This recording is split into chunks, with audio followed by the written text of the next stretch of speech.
अस्सलाम वालेकुम स्टूडेंट। इस लेक्चर के अंदर हम बात करेंगे न्यूटन लॉ ऑफ ग्रेविटेशन के बारे में कि न्यूटन लॉ ऑफ ग्रेविटेशन हमारे पास क्या होता है। सो लेट्स सपोज हम एक बॉडी को कंसिडर करते हैं जिसका जो हमारे पास मास है वो m1 है, और यहीं पे हम एक और बॉडी को कंसिडर करते हैं जिसका जो हमारे पास मास है वो m2 है। अब m1 के सेंटर से लेकर m2 के सेंटर तक का जो बेसिकली हमारे पास डिस्टेंस है उस डिस्टेंस को हम r का नाम दे देते हैं। So Newton law of gravitation basically हमारे पास ये कहता है कि हर जो पॉइंट मास है यूनिवर्स के अंदर वो अट्रैक्ट करता है दूसरे पॉइंट मास को एक फोर्स के साथ जो कि इक्वल इन मैग्नीट्यूड होती है बट अपोजिट इन डायरेक्शन होती है। सो यहाँ पे अगर हम देखें तो जो m1 होगा ये अट्रैक्ट करेगा m2 को, और जो m2 होगा वो अट्रैक्ट करेगा m1 को, और दोनों जो फोर्स लगाएंगे वो इक्वल इन मैग्नीट्यूड होगी और अपोजिट इन डायरेक्शन होगी। सो इट्स मीन F1 2, यानी पहले वाला अट्रैक्ट करेगा दूसरे को विद द फोर्स, ठीक है। यहाँ पे दूसरे वाला अट्रैक्ट करेगा पहले वाले को विद द फोर्स, और ये जो बेसिकली आपके पास फोर्सेस होंगी ये इक्वल इन मैग्नीट्यूड होंगी बट अपोजिट इन डायरेक्शन होंगी। सो यहाँ पे अगर हम देखें तो हम न्यूटन्स लॉ ऑफ ग्रेविटेशन को इस तरह से स्टेट कर सकते हैं कि every point mass in the universe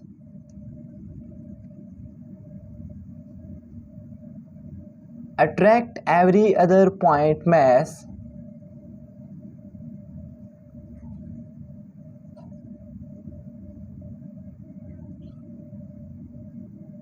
with a force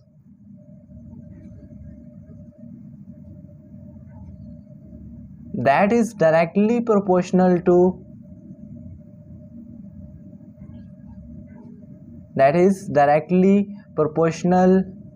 to product of their masses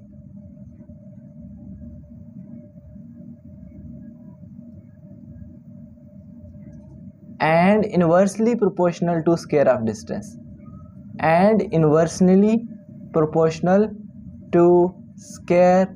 of distance, ठीक है। ये जो इनके दरमियान अब यहाँ पे जो हमारे पास फोर्स होगी वो m1 m2 के मास के डायरेक्टली प्रोपोर्शनल होगी, और जो square of the distance between them होगा इस चीज़ के क्या होगी, इन्वर्सली प्रोपोर्शनल होगी। सो अगर हम उस फोर्स को लिखें तो हम लिखेंगे F is directly proportional to m1 m2 and F is inversely proportional to 1/r²। So अब हम इन दोनों को कंबाइन करते हैं तो उस फोर्स को हम लिख सकते हैं कि F is directly proportional to m1 m2 divided by r²। तो डायरेक्टली प्रोपोर्शनल के साइन को ख़त्म करके यहाँ पे एक कांस्टेंट हम लेते हैं जिसको हम g का नाम देते हैं, और ये हमारे पास क्या कहलाता है, यूनिवर्सल ग्रेविटेशनल कांस्टेंट कहलाता है, जिसकी वैल्यू अभी हम देखेंगे m1 m2 divided by r²। तो ये वो हमारे पास फोर्स होती है जो कि कोई भी दो मैसेज के दरमियान होती है। अच्छा, अब यहाँ पे अगर हम एक छोटी सी टर्म को समझें पॉइंट मास को, कि पॉइंट मास बेसिकली हमारे पास क्या होगा। सो पॉइंट मास बेसिकली हमारे पास क्या है, एक रिलेटिव टर्म है। एक रिलेटिव टर्म फॉर एग्जांपल अगर आप इस तरह से कह सकते हो कि ये फॉर एग्जांपल आपके पास अगर एक बड़ा सा कंटेनर पड़ा हुआ है तो इसको यहाँ से एक पर्सन पास से खड़ा होकर ऑब्जर्व करेगा तो ये मास उसको बड़ा लगेगा, लेकिन जब वो इस मास को दूर से जाके ऑब्जर्व करेगा तो ये जो हमारे पास कंटेनर होगा वो उसको स्मॉल लगेगा, तो वो उसको पॉइंट मास कह सकते हैं। सो पॉइंट मास हमारे पास रिलेटिव होती है, डिपेंड कर रही होती है कि हम किस चीज़ को किस तरह से देख रहे हैं।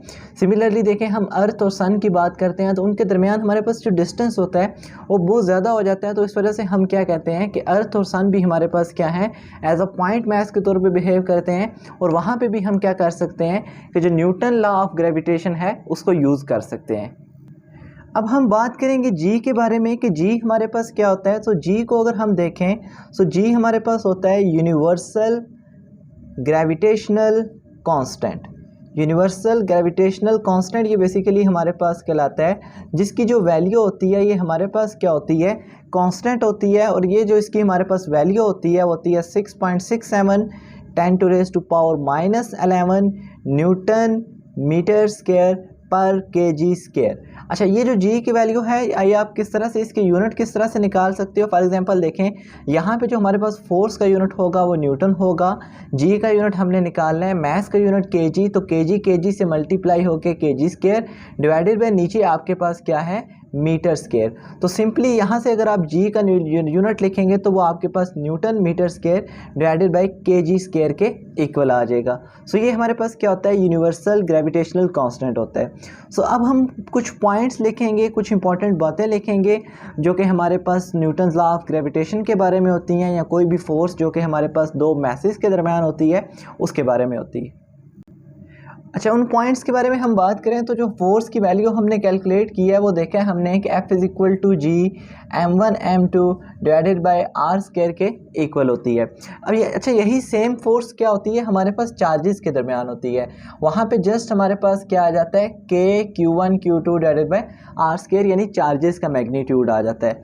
अच्छा, एक और चीज़ देखें तो सबसे पहले अगर हम बात करते हैं ग्रेविटेशनल फोर्स के बारे में, तो ग्रेविटेशनल फोर्स जो हमारे पास होती है ये हमेशा एक्ट करती है, act along line joining the centre, हमेशा लाइन जॉइनिंग द सेंटर के पर एक्ट करेगी ये हमेशा, ठीक है, line joining the centre. For example देखें, आपने एक बॉडी को कंसिडर किया था जिसका मैस आपके पास m1 था, दूसरी बॉडी को कंसिडर किया था जिसका मैस m2 था। तो ये जो आपके पास लाइन जॉइनिंग है, यानी इनके दरमियान ये वाली जो लाइन है, ये फोर्स इसी के अलोंग जस्ट क्या करेगी, हमारे पास एक्ट करेगी। अच्छा, दूसरी चीज़ यहाँ पे अगर हम देखें तो ये फोर्स बेसिकली हमारे पास क्या होती है, जस्ट और जस्ट अट्रैक्टिव फोर्सेज होती है। लेकिन देखें, अगर आप चार्जेस के दरमियान बात करते हैं तो आप जानते हैं कि दो पॉजिटिव चार्ज जो होते हैं वो एक दूसरे को रिपेल करते हैं, तो वो हमारे पास कूलम फोर्स होती है, वो हमारे पास अट्रैक्टिव भी हो सकती है और वो हमारे पास क्या हो सकती है, रिपल्सिव भी हो सकती है। अच्छा, एक और बात हम करें तो कूलम फोर्स की जब हम बात करते हैं तो देखें वो कूलम फोर्स हमारे पास क्या होती है, वो मीडियम के ऊपर डिपेंड कर रही होती है। लेकिन जब हम ग्रेविटेशनल फोर्स की बात करते हैं तो हम कहते हैं कि ये हमारे पास इंडिपेंडेंट ऑफ मीडियम होती है, यानी ये मीडियम पे डिपेंड नहीं करती, ठीक है। अब आप वाटर में कैलकुलेट करो, आप एयर में कैलकुलेट करो, तो जो ग्रेविटेशनल फोर्स है ये बेसिकली आपके पास क्या रहेगी, सेम रहेगी। अच्छा, एक इसका फोर्थ पॉइंट अगर हम देखें तो ये हमारे पास जो फोर्स है ये एक्शन रिएक्शन पेयर की फॉर्म में रखती है, यानी हमारे पास मैस m1 जिस फोर्स के साथ m2 को अट्रैक्ट कर रहा होता है, सिमिलरली m2 उसी फोर्स के साथ हमारे पास क्या कर रहा होता है, मैस m1 को अट्रैक्ट कर रहा होता है। यानी हम कह सकते हैं कि F12 इस basically equal in magnitude but opposite in direction of F21 हम कह सकते हैं। उसके बाद अगर हम देखें तो ये जो हमारे पास फोर्स होती है बेसिकली ज़्यादातर इसको हम हैवी बॉडीज़ के लिए स्टडी करते हैं।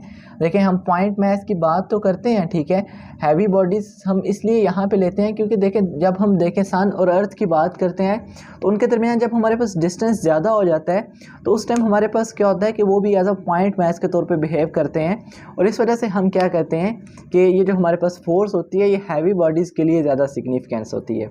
अच्छा, यहाँ पे हमारे पास एक क्वेश्चन अराइज होता है हमारे माइंड के अंदर कि हम अपनी डेली लाइफ के अंदर ये जो फोर्स होती है जिसको हम कहते हैं F is equal to G m1 m2 Newton gravitational force जो है, इसको ऑब्जर्व क्यों नहीं करते।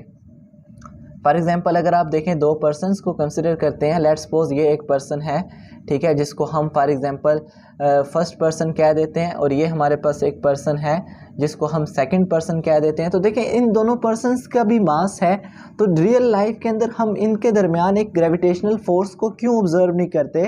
देखिए, ग्रेविटेशनल फोर्स को अगर आप देखें तो वो हमारे पास होती है F is equal to G m1 m2 divided by R square. यहाँ पे हमारे पास जो डिस्टेंस होता है इन दोनों पर्सन के दरमियान वो तो कम होता है, लेकिन जो हमारे पास जी की वैल्यू होती है ये बहुत ही ज़्यादा कम होती है। तो इस वजह से हमारे पास जो ओवरऑल ग्रेविटेशनल फोर्स होती है ये इतनी ज़्यादा कम होती है कि हम इसको ऑब्जर्व नहीं कर सकते। फॉर एग्जांपल देखें, अगर आप जी की वैल्यू देखते हैं तो वो जी की वैल्यू है 6.67 10⁻⁻11 newton metre square divided by kg square, ठीक है।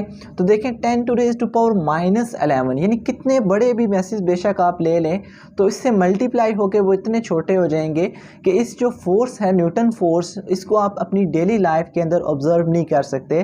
सो इस वजह से हम कहते हैं कि ये जो हमारे पास फोर्स होती है ये एक किस्म की आइडियल ही होती है, और जो बड़ी बॉडीज़ होती हैं हमारे पास, फॉर एग्जांपल देखें सन और अर्थ की अगर आप बात करते हैं तो उनका मैस आपके पास बहुत ज़्यादा लार्ज होता है, तो इस वजह से उनके दरमियान आप क्या करते हैं, इस ग्रेविटेशनल फोर्स को ऑब्जर्व करते हैं। सो अब हम यहाँ पे क्या करेंगे कि एक छोटे से न्यूमेरिकल को लेंगे, जो हम कैलकुलेट करेंगे एक फोर्स को, वो न्यूमेरिकल अभी हम लेते हैं और उसको हम सॉल्व करते हैं। अच्छा, वो न्यूमेरिकल अगर हम क्वेश्चन देखें तो क्वेश्चन अब हम लेंगे calculate the force between moon and earth, moon and earth के दरमियान हम क्या करेंगे, ग्रेविटेशनल फोर्स को कैलकुलेट करेंगे कि ग्रेविटेशनल फोर्स हमारे पास क्या होती है। सो देखें, अगर मास ऑफ द अर्थ के बारे में आप बात करते हैं, उसको हम m1 ले लेते हैं, तो जो आपके पास अर्थ का मास होता है वो 6 × 10⁻24 kg के इक्वल होता है। सिमिलरली देखें, अगर आप मून के मास के बारे में बात करते हैं तो आपके पास जो मून का मास होता है वो 7.36 10⁻22 किलोग्राम के इक्वल होता है। ठीक है, तो देखें हमारे पास मास भी आ गया, हमारे पास अर्थ का मास भी आ गया, मून का मास भी आ गया। अब हमारे पास जो अर्थ और मून का डिस्टेंस होता है वो भी हमें पता है कि वो जो डिस्टेंस हमारे पास होता है वो 3.82 10⁻8 मीटर के इक्वल होता है। अब यहाँ पे हमारे पास सारी चीज़ें हमें पता चल गई हैं। जी की वैल्यू हमें पता है 6.67 10⁻11 न्यूटन मीटर स्क्वायर पर kg स्क्वायर, ये हमारे पास क्या होती है, जी की वैल्यू होती है। अब सिंपल हम क्या करेंगे, फोर्स का फार्मूला लिखेंगे जो कि F = G m1 m2 / r square. So G की वैल्यू 6.67 10⁻11। ठीक है, m1 की वैल्यू आपके पास क्या है 6 × 10⁻24, m2 की वैल्यू आपके पास क्या है 7.36 10⁻22 डिवाइडेड बाई आर स्क्वायर, जो उनके दरमियान डिस्टेंस है 3.82 10⁻8 इसका स्क्वायर। तो अब इनका सिंपल आप क्या करेंगे, स्क्वायर्स लेके मल्टीप्लाई करेंगे, तो जो आपके पास आपके पास जो मून है और जो आपके पास अर्थ है उसके दरमियान जो फोर्स आएगी वो आएगी 2.01 10⁻20 न्यूटन।